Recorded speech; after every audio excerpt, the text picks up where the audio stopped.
لا حتقصو ما غتبقاش تقول مسكين، غتولي تقول هذاك ولد الحرام ماشي مسكين. اختي العزيزه شوفي مادام هو مريض، شوفي مادام هو مريض وكان عنده هذا الرزق مسكين ولا هادي ولا هادي. عنده اختو في بوسكوره، عنده اختو تويميه ديالو ما كتعقلش عليه، اختو ما كتعقلش عليه، ما كتحملوش، ما كتجاوبوش في التليفون. واش تقدري تشوفي خوك متشرد وما تمشيش تدخليه على الشر من هنا صافي؟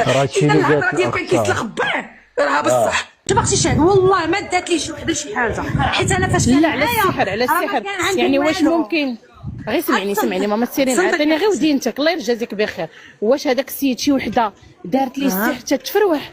حيت ولا كيدخل ويخرج في الهضره يعني واحد فهمتي لقطه يعني هو ماشي تفروح. وسخت الوالدين اختي، راه سخت الوالدين راه يقدر باش يفروحك، راه يخليك لا حوايجك وضيع في الزنقه. واش الانسان اللي كيسلخ باه ما غاديش يولي بحال هكاك؟ راه غيولي اكثر من بحال هكاك. مده ديال 3 سنين دابا انا باش طلقت منه ياك، مده ديال 3 سنين كنقلب على هذا السيد، وكان في هذيك الورقه ديال العون اللي كيدي ديال الطلاق ما عندناش عنوان فين يديها ليه العون.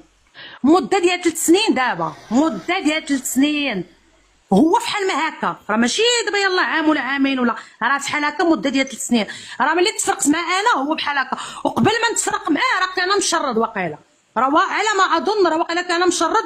وجا عندي بهذاك الصيف هذيك الحاله، وهذه راه من يهضر معايا بحال هكا انا البارت ما قال هنا نبات فهمتي. كان بحال ما هكاك. مشيت عنده قلت لي خويا بغيت الطلاق، عرفتي شنو قال لي فاش قلت لي بغيت الطلاق؟ قال لي دوري معايا، اقسم بالله ما نكذب عليك،